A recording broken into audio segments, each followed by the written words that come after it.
C'est une maison qui raconte une vie, une œuvre et tout un territoire.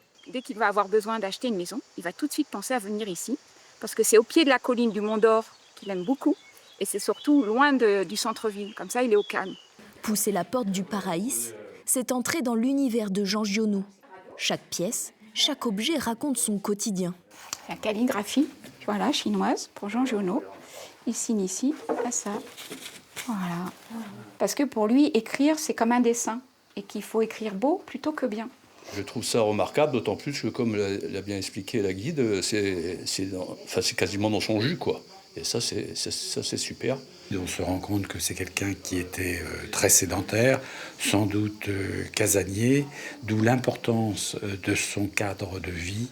Le Manosquin a vécu, écrit et nourri son imagination ici pendant près de 40 ans, au milieu de ses 8500 livres et dans ses 4 bureaux.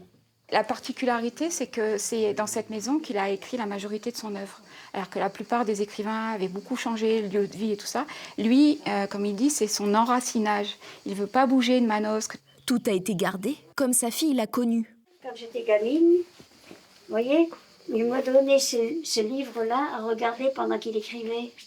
Manuscrits, décorations ou encore objets personnels ont été soigneusement conservés pour entretenir l'âme du lieu.